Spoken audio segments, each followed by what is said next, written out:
Hello, welcome to Teacher Time. We are so glad you've joined us today. I'm Judy Garcia, and I will be one of your hosts for this series.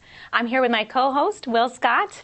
We are both part of the National Center on Early Childhood Development, Teaching, and Learning, and we're both so excited to be with you today to talk about curriculum implementation in settings that serve 3- and 4-year-olds. Hi, Will. It's nice to be back together with you today. Hi, Judy. I'm happy to be here today as your co-host for this series. This series is intended to provide you with information about the ways in which you can support preschool children's growth and development through the implementation of high-quality and developmentally appropriate curriculum practices, specifically how your learning environment, materials, activities, and interactions with children all work together to support children's growth and development. And we know how important it is to recognize children's individual interests, languages, cultures, and learning styles, and provide responsive, organized learning environments that promote children's growth and development. This series has 4 segments. Our first episode focused on implementing curriculum that is responsive to children's interests. Today, we'll talk about strategies you can use to identify specific needs of individual children and provide a learning environment that is specifically designed to support their learning and development. As you know, each episode is followed up by a coffee break where we will ask the experts from today's episodes your questions that you send in during today's show. Please remember to enter any questions you have into the chat box at the bottom of your screen. Also, there will be several opportunities for you to engage with us through some chats and polls during today's episode. So make sure to keep an eye out for those. Also, we don't want this to be the end of the conversation, so please take time to go to our special Teacher Time community in My Peers. You'll be able to see the coffee breaks there as soon as they are released and ask questions, participate in polls, and engage in conversations with other teachers just like yourself.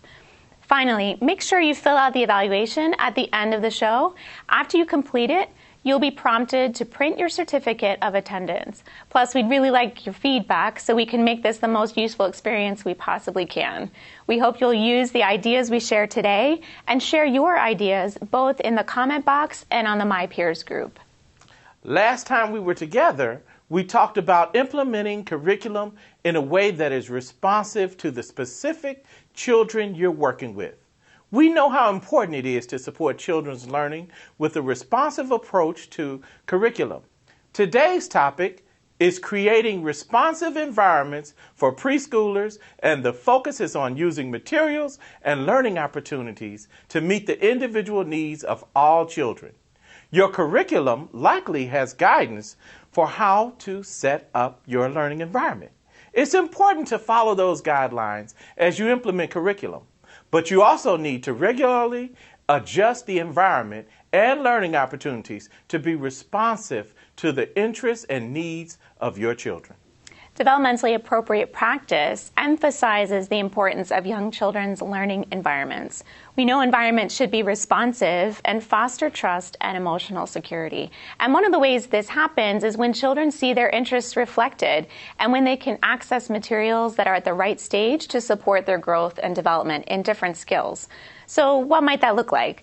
Let's take a few minutes to think about materials in your learning environment. For example, are children able to access and play with materials, and do they reflect children's interests and abilities? Right now, we would really like to hear from you about how often you change materials in your environment based on children's interests and abilities. You should see a poll on your screen. Take a minute to answer, and we'll come back to talk about the results. That's great. Now it's time to welcome our guest expert today, Dr. Alex Figueres-Daniel. Dr. Figueres-Daniel is a senior research coordinator at the National Institute for Early Education Research, which many of us know as NIER. She has collaborated on NIER's field research projects over the past 5 years and served as the spokesperson for NIER's outreach to the Hispanic media. Alex has been a pre-kindergarten teacher and a teacher in a dual language program and has supported many programs and teachers in understanding and implementing high-quality curriculum practices. Today, Alex is here to help us understand the ways we can create learning environments designed to reflect the knowledge and interests of children and families. Welcome, Dr. Alex. So why is the learning environment so important? So the learning environment is very important. First, it helps to communicate to children that this space is theirs and that they're supposed to really find this to be their home away from home. It also teaches them that this is a space where they can be autonomous. And so depending on how the environment is set up for them, they have opportunities to access things freely based on what they're interested in and what they want to work on for the day. And finally, it is a huge communicator of the values that we feel children should know, and that their cultures and languages should be represented there so that they feel that they can build on their identity as well while they're away from their homes. And a lot of your research really focuses on the environment, right? And that's because it's so important? Yeah, I mean, I think that in our field, the one thing that we place a super strong emphasis on when we're looking at quality is the environment and how the environment is specifically set up to support children's learning on very individual basis. So one of the things that we hear sometimes when we talk about the learning environment is that it's a third teacher. So when we think about the teachers that children might engage with, first, obviously we know parents are the first teacher, but then they have teachers in their programs that they engage with. But then there's this idea that maybe the environment can act as a teacher, depending on how the teacher sets up the environment to support learning and development. So could you help us think about maybe how a teacher could use the learning environment as a partner, as a third teacher to support children's learning and development? Yeah, so on a very basic level, the idea of small furniture and chairs and tables that make it comfortable for children to learn, schedules and routines that support predictability, so it's really easy to focus on learning and things that you want to do when you don't have to be concerned about when lunch might be happening or when mom or dad is coming back for you. And that the environment should be really warm and really allow children to feel comfortable enough to be there and live there and take risks and engage with other children. At another level, the environment does need to be accessible for different needs, for different disabilities, cultures, languages, and ages, because often in our programs, children have within their age have varying levels of ability, but we also have lots of mixed age programs, and so that needs to be thought of as well. The outdoor environment is something else that needs to really be considered in terms of play equipment and how many different skills children have access to developing on the playground. And finally, as mentioned before, the need for real opportunities to see their cultures and languages reflected. That's great. So we're going to watch some video of a learning environment that is acting as the third teacher for children, and then we'll come back and we'll chat about it for a little bit. Sure. Okay, so we'll watch that. I think you might be figuring it out together. You might want to check because Allison told me that housekeeping is full. So maybe if you want to go on the water table for you, pour your sleeves up. Eggs.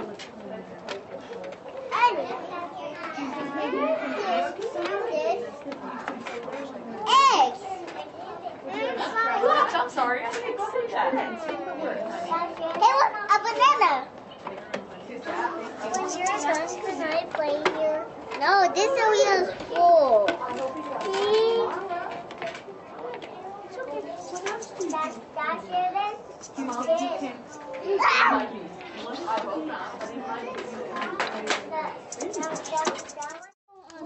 No? Who gonna go on the bus? Do you remember who goes on the bus? Me!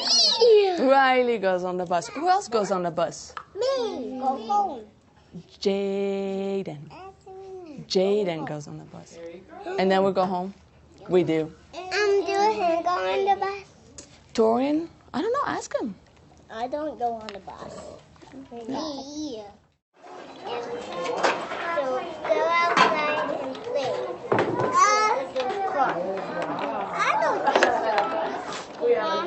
I don't think so. This is the oven. Yes, and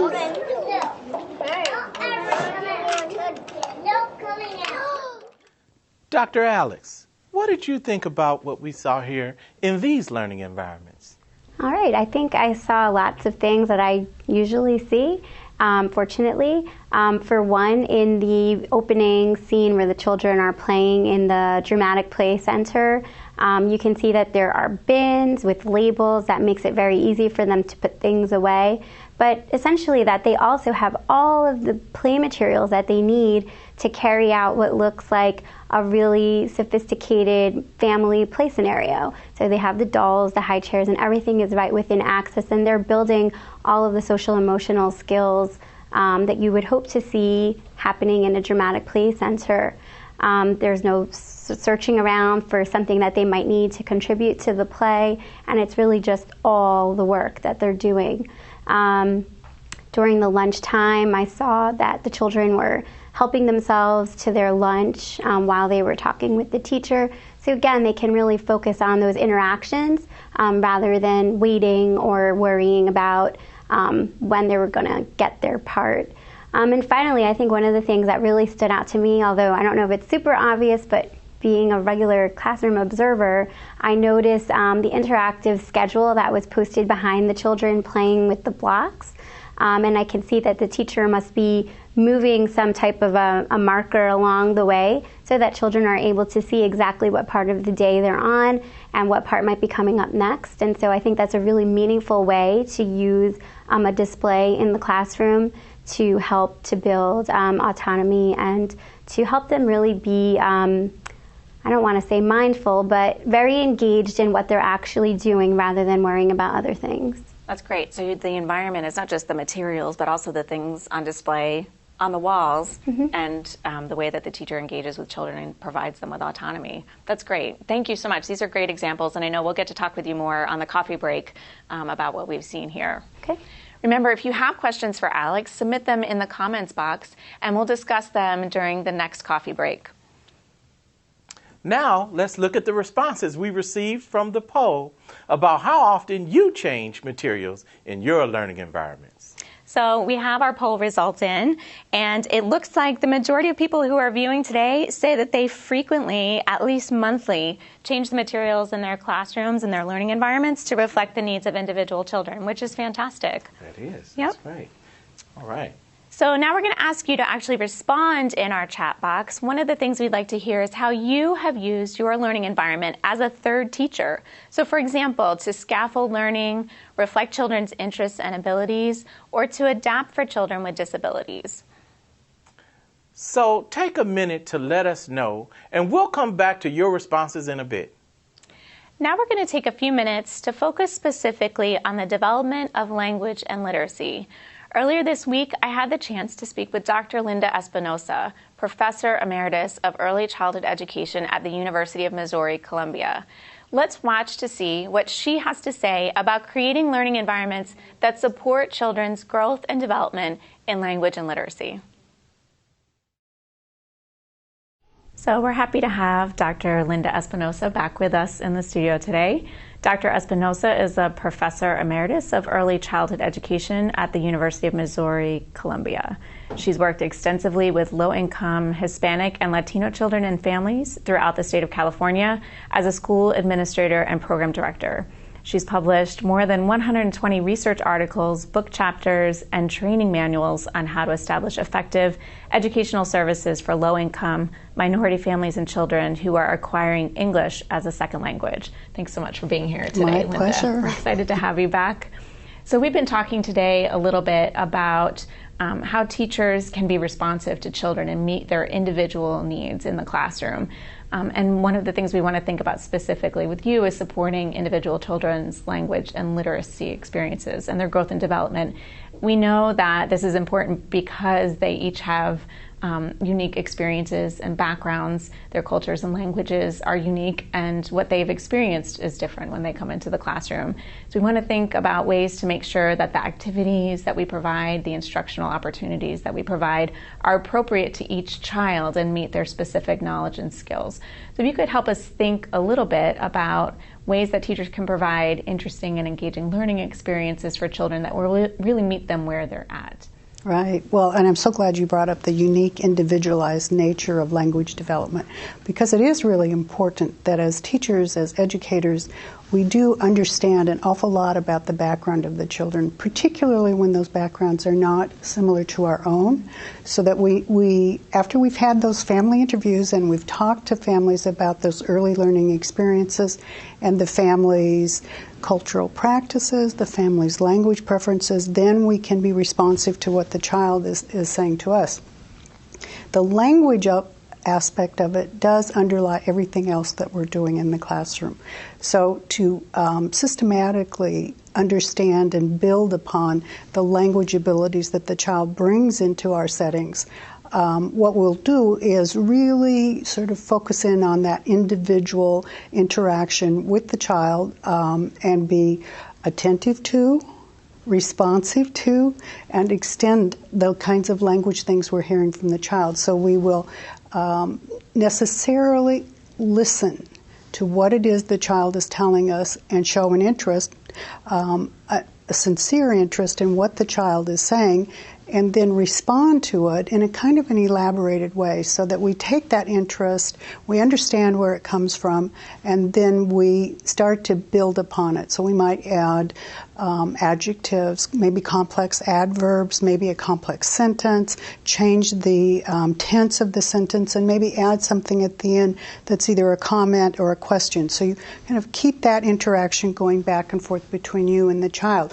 Again, it really does require that as adults we slow down, pay attention to what that child is saying. And I know this is really difficult in that chaotic world of preschool teaching, but occasionally we need to make time for it for each child so that we hear what they're saying and we attach our response to what is it that's important in those curriculum goals. So we might bring in a vocabulary word if we're talking about shapes or colors or sizes or whatever the particular focus of the curriculum is that day. And so we respond to that, and then we build in these interesting but a little bit more complex, a little bit more sophisticated language and get that conversation going.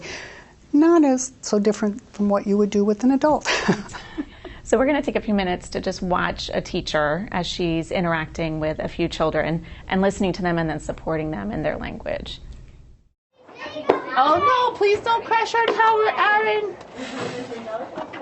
Please don't crash our tower. Oh no, Aaron, come here, Aaron. Come here. Look at Allison's face. Come here, come sit with Michelle. Look at Allison's face. How do you think she feels right now? Why do you think she's sad? Because I did knock. You did knock down her tower and that made her sad. How do you think you can make Allison feel better? Ask her, how can I make you feel better? How I make you better? Allison, ¿cómo te puedo ayudar a sentir mejor? Hey, when it gets all the way to the tower, how I make you better? What if we helped her rebuild it? ¿Podemos ayudarte a arreglarlo? Let's help her rebuild it.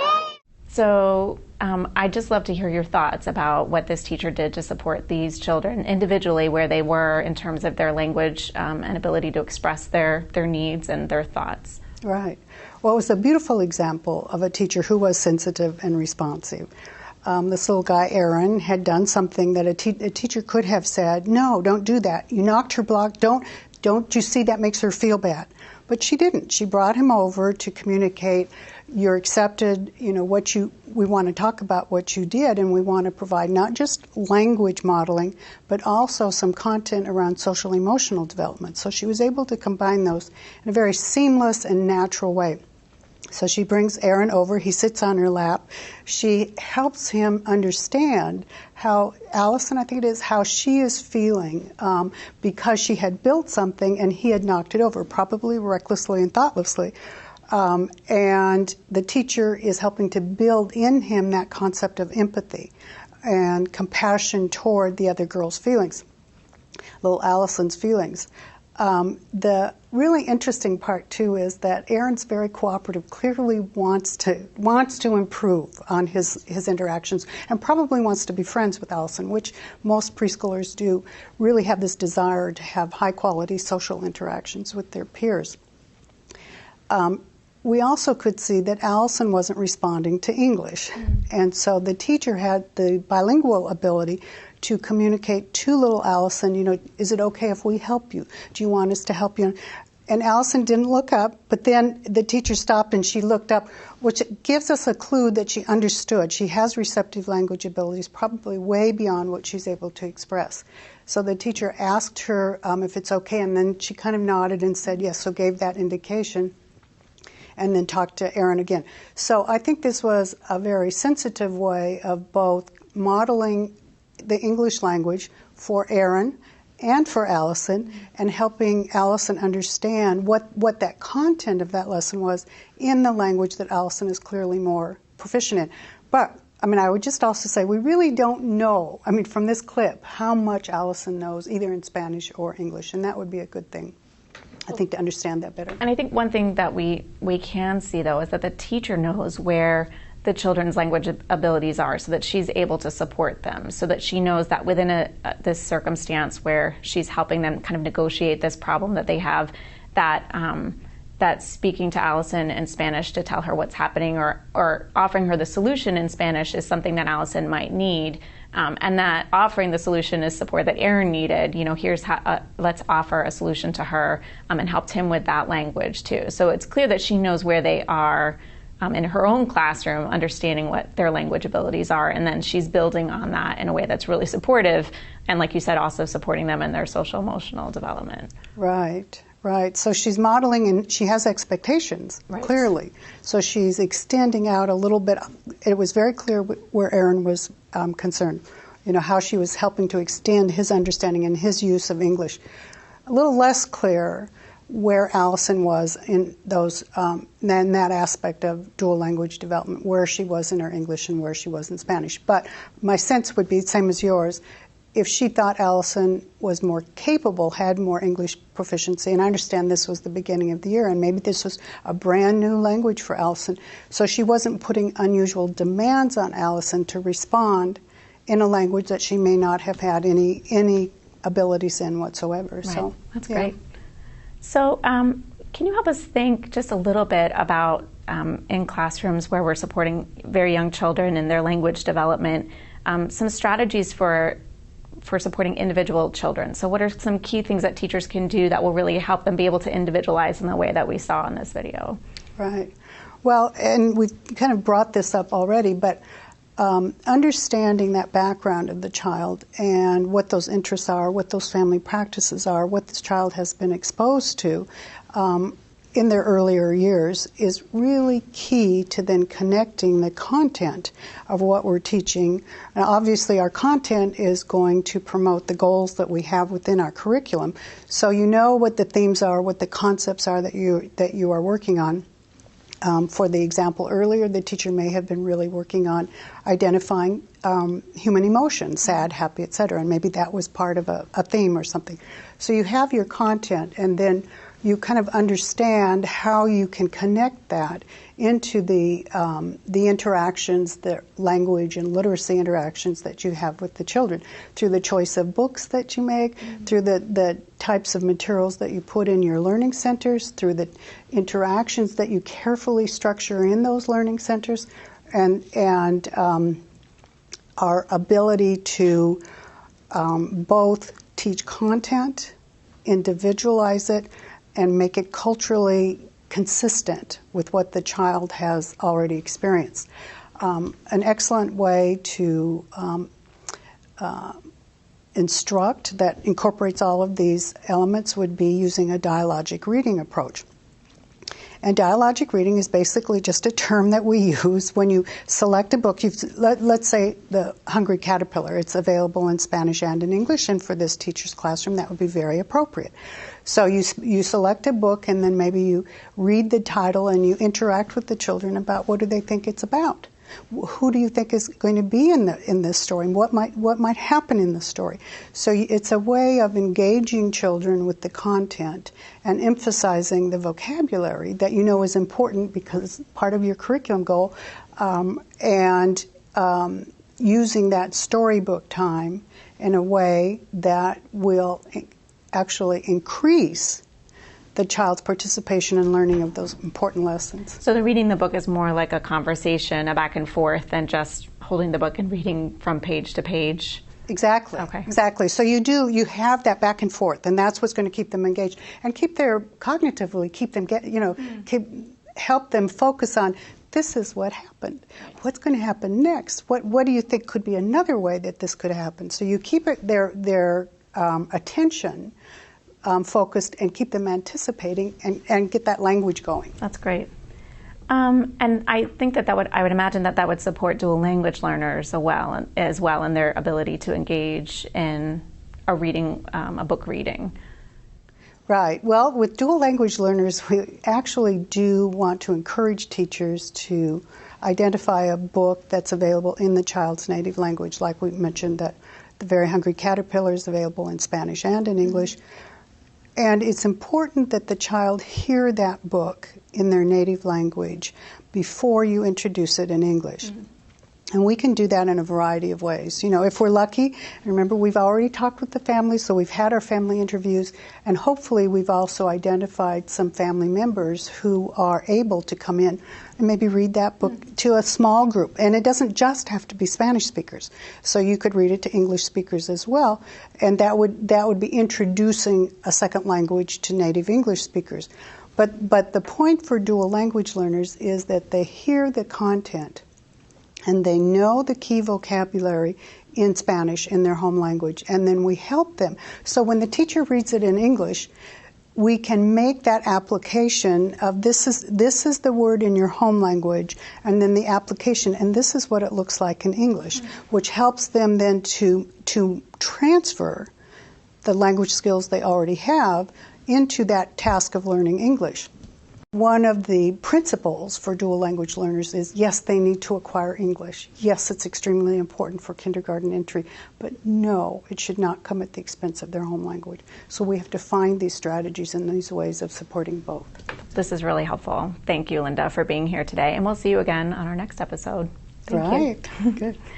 So for more information on any of the things that Linda has just shared, make sure you refer to the viewer's guide for this episode for links to more resources on this topic on the ECLKC.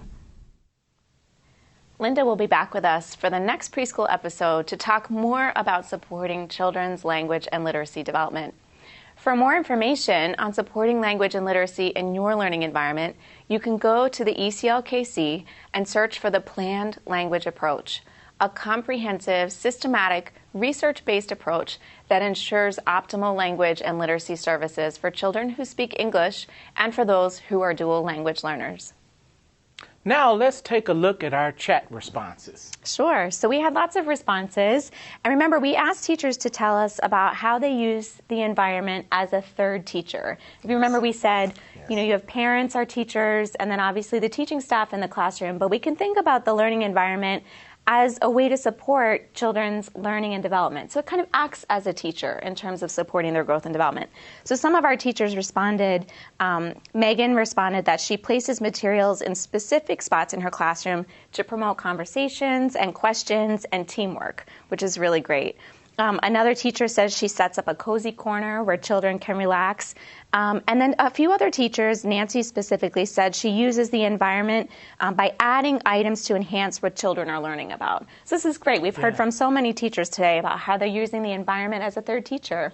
It is exciting to hear live from teachers who are using the environment to promote development. I love it. It's great. So now we're going to turn to welcome Dr. Alex back with us. Thanks for joining us again. Thank you. So we're going to watch two videos of two different teachers who are talking about how they use the environment to support children's growth and development. Can you just help us think about what we should look for while we watch? Sure. I think we should pay attention to how the teacher takes cues from the children to make adjustments to be supportive of all the children in the classroom.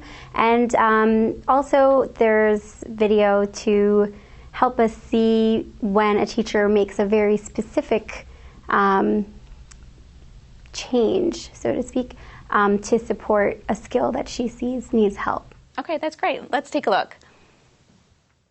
With 8 children, especially with our mixed age groups, it is sometimes a challenge to find out what the children are interested in. The teachers do a lot of watching the children to see what they're interested in, which toys they're tending to go to, especially after several days when we add new toys in. If they're going to those toys, then we know those are what they're most interested in, and so we're able to add other toys to build on that. So if they're really interested in the blocks, then we can bring in the animals to play with the blocks. So we do a lot of watching and a lot of note-taking for the children on what they're playing with and how they're playing, so that we can kind of build the skills that they need. They're interested in the sand. Adding different styles of toys, using different words really does help them, keep them interested, but it also helps them to continue to grow and understand what they're doing and how they can use those skills with not just the sand or with the blocks, but in other areas of play. I think that activity really helped me see which levels the kids are regarding their fine motor skills.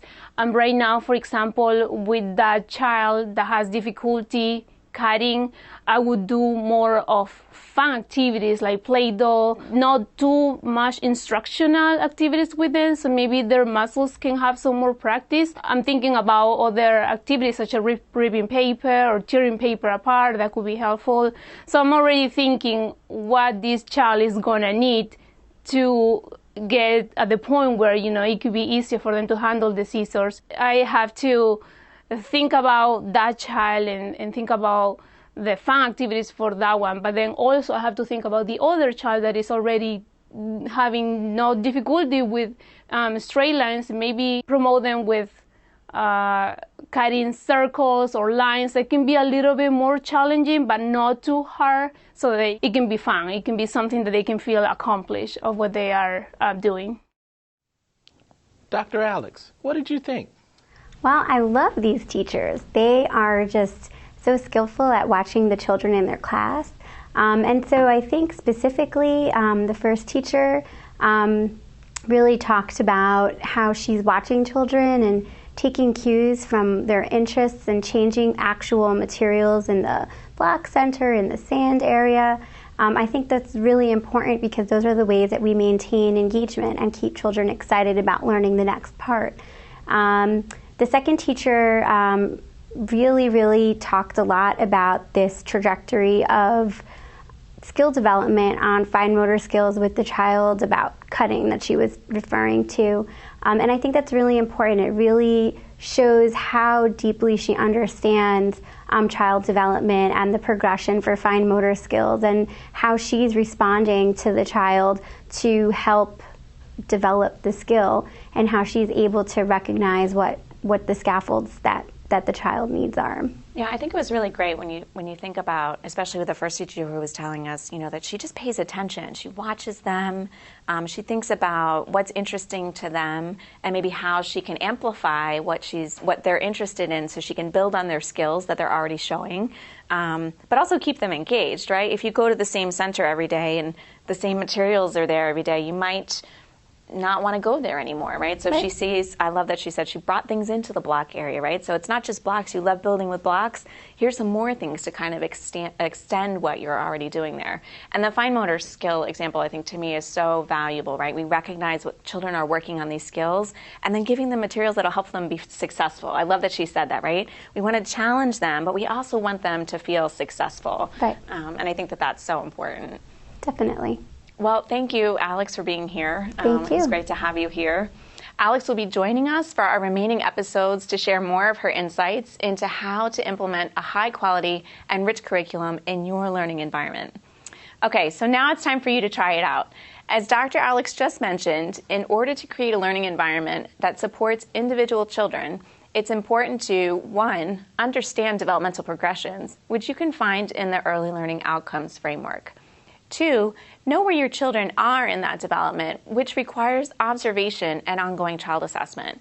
And 3, provide materials and learning opportunities to meet children where they are and to build new skills. Your homework is to think about several of the children in your group who have a varied range of content knowledge and abilities in one or more learning domains or subdomains. Use what you know about these children with whatever tools you currently have, such as your ongoing assessment system, and determine what they might be ready to learn next. After you've thought about what knowledge, skills, and abilities your children have, take a look at your learning environment and determine whether the materials and learning opportunities you are providing support those individual children in developing new skills. And then let us know what happens. We'll be checking in with you on My Peers to see how this is going. Now we're going to take a moment and connect this thinking about implementing a responsive curriculum to the Head Start Early Learning Outcomes Framework. Peter Pizzolongo is here to tell us about that.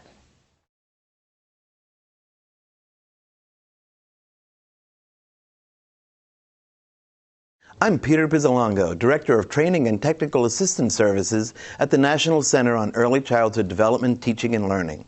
For this portion of Teacher Time, we'll focus on ELOF, the Head Start Early Learning Outcomes Framework, ages birth to 5. The ELOF is a framework that represents the continuum of learning for infants, toddlers, and preschoolers, what children should know and be able to do during their formative years, from birth through age 5. ELOF outlines and describes the skills, behaviors, and concepts that early Head Start and Head Start programs must foster in all children, including children who are dual language learners and children with disabilities.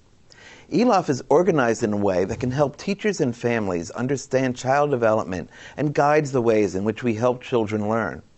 You can learn more about ELOF by going to the ELOF pages on the ECLKC website, the Office of Head Start's Early Childhood Learning and Knowledge Center. For today's topic, creating a responsive environment for young children, this ELOF segment focuses on the domain perceptual, motor, and physical development. This domain includes goals for perception, fine and gross motor development, and health, safety, and nutrition. Perception refers to children's use of their senses to gather and understand information and respond to the world around them. Preschoolers rely on perceptual information to develop a greater awareness of their bodies in space and to move effectively to perform tasks. Think about how preschoolers use their senses as they engage in activities that use their fine or gross motor skills, such as when a child moves his body in relation to an object to perform a task, a skill needed to, for example, get in position to kick a ball. Motor skills support children in fully exploring their environment and interacting with people. So these skills support development in all domains. Children's physical well-being depends on a number of factors, including their knowledge and use of safe, healthy behaviors and routines. As we think about today's Teacher Time topic, let's consider how you use your environment to support the natural learning that preschoolers engage in every day. We'll see a video of children engaged in a water play activity and then talk about a goal and examples of the developmental progression that these children are exhibiting. Be sure to focus on how children are using perception and fine motor skills as they explore the wonders of water and sponges.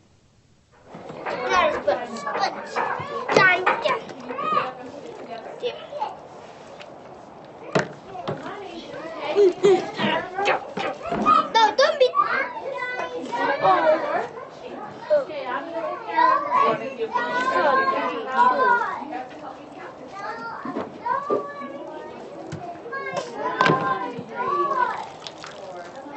I'm washing the.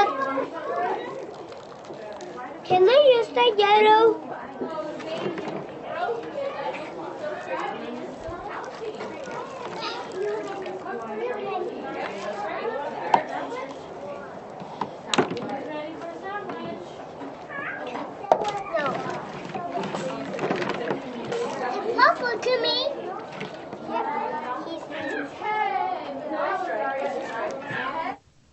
These boys were having a good time with water play.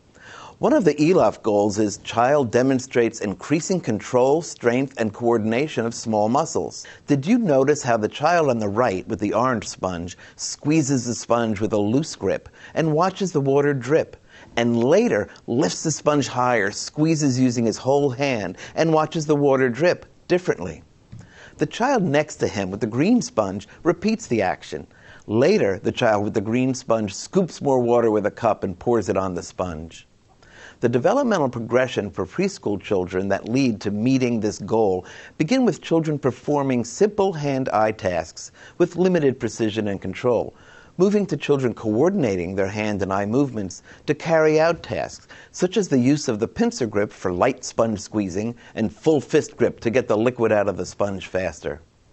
Before children can demonstrate these skills, it's important to understand the developmental progression for infants and toddlers, which includes coordinating hands and eyes to reach for objects, to using hand-eye coordination for more complex actions, such as stacking cups. By 36 months, most children can coordinate their fine motor movement to be able to complete puzzles, turn the pages of a book, and thread beads with large holes. And, as in other domains, the sequence of skills that children demonstrate as they refine their movements is a product of physical maturation, teaching and learning, and the opportunity to practice newly discovered skills. Your curriculum includes experiences that promote children learning new concepts and skills in this domain. How you set up your environment, indoors and outdoors, and including routines, is key to promoting children's learning and skill development.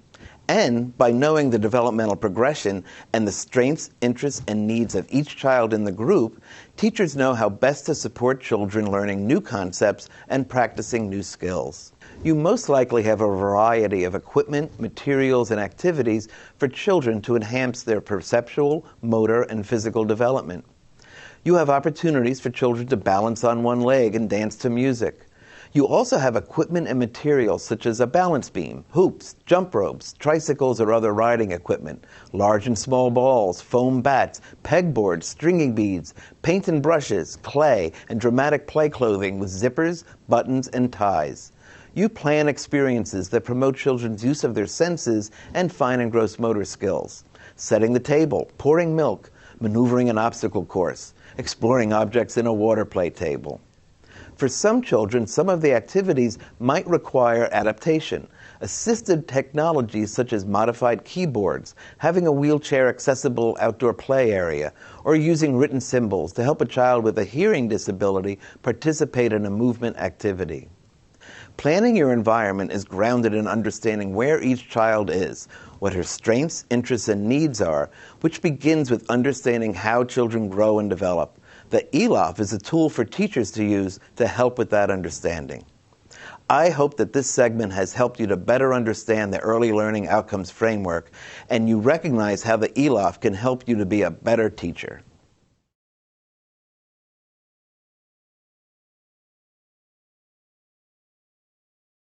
Thank you, Peter. We're going to transition now to talk a little bit about how to support children who may have challenges that make it difficult to persist at tasks or engage in activities you have provided. Sometimes, even when you provide learning environments that reflect your children's interests, you may still struggle to connect with and support some children in really engaging with materials and activities in your classroom. Earlier today, I was able to sit and talk with Dr. Neil Horan from the National Center on Early Childhood Health and Wellness. The last time he was here, he talked about using mindfulness to support young children. Let's listen as he shares some specific strategies for supporting mindfulness in your learning environment. Hi, Neil. Hi. Welcome back. Thanks so much for having me, Judy. Thanks for being here. Yeah. So you're here to help us think about children and teachers in the classroom and how we can support really their social emotional development. And last time you were here, one of the things that you talked about, one of the strategies you talked about was using mindfulness as a way for children to approach their learning, and also as a way for teachers to take care of themselves. And so I was hoping that you could help us think a little bit more, explain a little bit about what mindfulness is and how it can be used in the classroom, and specifically why it's important for very young children to be able to practice mindfulness and what it supports for them in their learning. Sure. So we're spending a lot of time these days talking about mindfulness strategies, both for children and for adults. It really is sort of just a way of being, a way of paying more focused attention. You can talk about mindful breathing, mindful walking, mindful eating. And those strategies really are about helping children develop a skill, which is that they can focus a bit more. What we've found is that when we support children as they develop this skill, it helps their executive functioning. And that is that part of the brain that really helps us plan ahead, remember, stay focused. All the skills that not only do you need to develop as you get ready to move into kindergarten, but also skills that help you when you're waiting in line in an airport as an adult. And so those skills can be really critical if we're helping children be able to manage transitions and regulate their behavior and their emotions throughout the school day. So practicing mindfulness is a way to support their development of executive functioning? Sure. Okay. Sure. And it is it sort of supports them just overall. We know that there's research in adults that shows that it actually cuts down on health issues. So if we can start very early on with simple ways, and we can talk about that, but simple ways of helping children learn those mindfulness strategies, we're setting them on a really good course. So what would that look like? So if I have 3 and 4-year-olds and maybe even 5-year-olds in my classroom, what would a young child be doing and that would be practicing mindfulness in the classroom? Sure. So we're not saying, so let's get a group of 3-year-olds to do an hour and a half of yoga, but you could do a few yoga moves. You could do some belly breathing, where you have the children as they're getting ready for a nap, if they're laying down, let's put a stuffed animal on their belly and have them see what happens when they breathe in and out and slow their breathing down. When we're eating, when we have our community meal, let's not just do it as let's shovel the food in, but let's actually take time. Let's talk about the texture of the food. Let's talk about the smell of the food, the shape and size, and what it tastes like. So those kinds of activities, quick activities, we're not asking for extended periods of time, but incorporating those into your classroom can really be helpful so that all of the children are learning those strategies, they're starting to practice them, and then you can call to those strategies when necessary, like, hey, it's time to slow down, we're getting a little loud, let's remember what it's like to belly breathe, and you've practiced that. That's really interesting. I think some of the strategies that you're mentioning, teachers kind of do already. Sometimes I've seen teachers, sitting at mealtime, calling attention to the variety of foods and the textures and what children enjoy eating and what they don't, and especially when children are able to serve themselves and be kind of thoughtful about what they're choosing and what they're going to eat.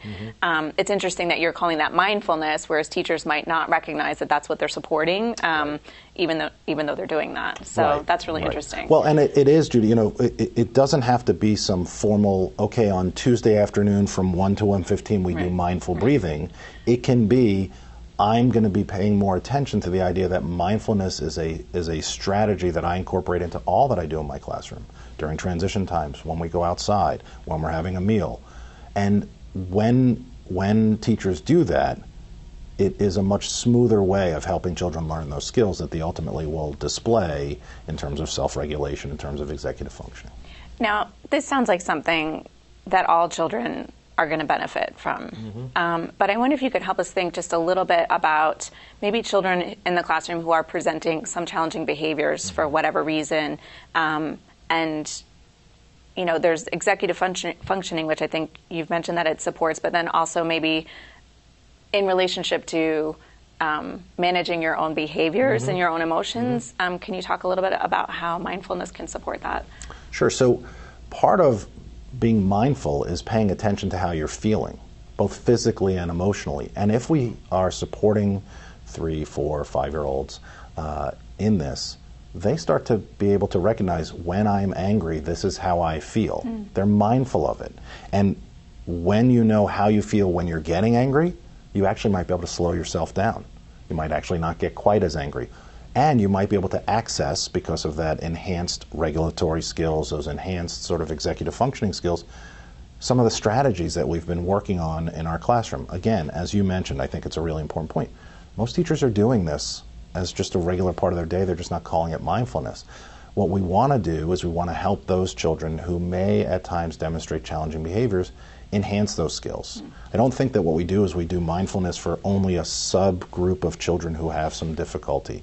What we do is we do it for all, and those children who are still having difficulty now have a set of strategies that they can call upon. Let's do some belly breathing. Let's sort of slow down. Let's, we talk about using glitter jars and different ways of sort of demonstrating mindfulness. That can be helpful to remind children who are having difficulty how to slow themselves down. So some visual clues. Sure, right. Sure. Yeah. So, I mentioned a glitter jar. So oftentimes if we sort of develop almost like a snow globe, we sort of, that's how we explain mindfulness, that all of us have lots of emotions, lots of things going on. For children, if we sort of help them understand that when you shake it all up, it's a little harder to see through, it's a little harder to stay focused. If you wait a second until all that glitter sort of settles down a bit, it's still there. All those emotions will still be there. Except now you're better able to do what you need to do to sort of move through whatever challenge has arisen. Oh, that's really neat. I like that. So maybe just a couple strategies. You've already mentioned a few about teachers specifically. I mean, I think if you think about from the time, children come into the classroom to the time they leave, how teachers can really intentionally kind of embed this throughout their day. Yeah. So, from my perspective, one of the things that I see in a very effective classroom are staff who understand that this is not a sort of pull-out activity. This is not, we do this at a certain point. It's, we do these kinds of things throughout the day. So from the time the child arrives, really being mindful and helping that child be mindful that when you enter into this community, our classroom's a community, when you enter into our community, we greet each other. Hi, how are you doing? Right? The same way you did to me today, that's what we want to help children do. But it doesn't end there. When we transition into an activity, we're mindful that for some children, maybe that transition is difficult or more difficult, and so we put in place ways to help them through those transitions. When we get to mealtime, as we've talked about, another opportunity. When we go out and play, are we mindful of our bodies in space? Are we mindful of which children like to sort of do quieter activities and we sort of let them be and we don't force them? And which children like more active sort of physical sorts of activities, and we're mindful and help them be aware of their neighbors, of their partners in this community. Yeah, that happens a lot, right? Don't kick the ball into the kids who are painting, those kinds of things. Okay. Well, I think that this is a good way to transition into thinking about supporting the health and wellness of adults who are working with young children. And so we know that, as you mentioned last time, this is but this is a growing area of thought and research and thinking, especially when we consider the level of intensity within the course of a day that teachers experience. So I think maybe you can help us think about what mindfulness looks like for adults, because I think if you want to be supporting that in your classroom or in your learning environment, that you would want to be practicing it yourself. Is that so? For adults, maybe who are working with young children, what would mindfulness look like throughout the course of a day? I would imagine that it starts before you ever get to work. I would put forth the idea that all the adults have their own sort of glitter going, their own families, their own lives, whatever stressors they're dealing with, so that by the time they get to work, it might be time to take a few minutes to center yourself. Whether it's meditation, yoga, some breathing, some way of sort of slowing yourself down. I can hear myself actually talking a little bit more slowly in my soft psychology voice. But for the adults, is before anybody arrives into your classroom, are you ready? And are you sort of slowed down enough that when this starts, and we know that the way that the day starts is, bam, it starts. It's quick. Children are coming. Parents have questions. People are dropping things off. Children are starting to move about the classroom.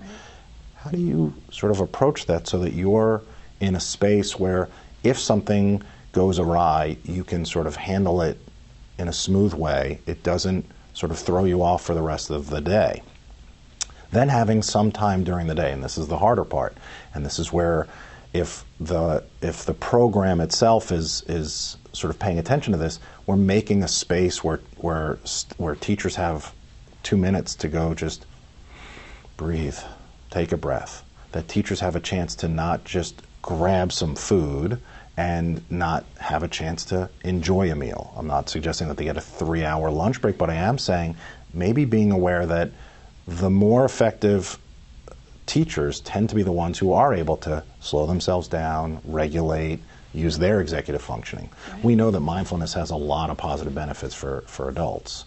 I like your idea, your analogy of the snow globe, and thinking about maybe settling the snow globe right before you try to start your day. Mm-hmm. Whatever your stuff is, settling that so that you're able to approach your classroom from a centered place. So you mentioned, giving teachers breaks, and I think this is something, again, that programs probably do anyway, mm-hmm. intuitively, popping your head in, are you okay, do you need to take a minute, but maybe being more intentional about providing those breaks for teachers on a regular basis mm-hmm. Would be helpful. So, if you can think a little bit more broadly about maybe programs and even staff working with each other, how mm-hmm. they can support each other. I think, many times there are 2 or more adults in the classroom working together. Are there ways that that staff can support each other, either within their classrooms or with other staff in the building, to make sure that this is something that is a regular practice? So I think it's a really good question, because it sort of gets at the idea that this is not just a job. This is a place where we're supporting children and their families, and we're supporting one another. And if everyone is sort of is mindful of that, but if everyone's sort of paying attention to that in a way that says, I'm going to go out of my way to be supportive. So if I'm working in a classroom, you and I are in the classroom together, I'm paying attention to, boy, I know that behavior of that child really pushes your button. Mm. I'm going to sort of step in, either for you or for that child. I'm just going to say, hey, let's redirect a little bit. I'm going to sort of practice the breathing so that it helps you slow down. We're going to create a culture. The sort of director of the program is going to create a culture so that we are supportive of one another. We see ourselves as a community, and that we have, I was just out visiting a program where they have a yoga instructor actually come in at the end of the day, wow. once a week. They had another program was talking about not only encouraging sort of gym membership, but providing a gym membership, and then you have to use it a certain number of times. So it's really almost pushing people to be mindful about their own health. And I think we talked about this last time, if I remember right, that when adults are under stress, they tend to use harsher discipline. They're more punitive. When they're able to slow themselves down, they are experiencing less stress, they tend to be able to demonstrate those skills that we know all of our teachers have. Mm-hmm. They are caring, they're reflective, they're supportive. And when a culture like that exists within a program, we're much more likely to see staff be able to do those kinds of things. That's great. Well, thank you. This has been really helpful, and it's given me a lot to think about. I'm going to try to be more mindful in my own practice. Yeah. And we'll see you again on our next episode. Super excited. Thanks, Neil. All right, thank you. It has been wonderful to hear about the many ways we can be more intentional about engaging children in really creative and thoughtful ways. Take some time to consider your learning environment. Think of it as a third teacher that helps you support children's growth and development. Remember, children thrive in a classroom that is designed with them in mind. This means that the materials and learning activities you provide represent children's interests, abilities, cultures, languages, and communities. We'll look forward to seeing you again on our next episode, which will be on Friday, March 10th. We'll discuss strategies you can use to develop more meaningful relationships with children in ways that support their learning and development. We're going to leave you with some great resources if you'd like to continue learning more about implementing a high-quality, developmentally appropriate curriculum in your classroom. You can find those resources by clicking on the viewer's guide that is on your screen. I'd like to thank all of our guests for joining us, and please remember to ask your questions in the chat box. We'll have the chance to address some of those at our upcoming coffee break. Thank you for being here with us today. Now we're going to leave you with this moment of learning. to the fisher. To the fisher? Yeah. To the fisher. Are they all done having a shower, or should we still keep giving them a shower? Oh, it's raining now. It's raining. Watch out! It's raining. Again. I got a whole bunch. You got a whole bunch of. Is that a? Oh, big bass.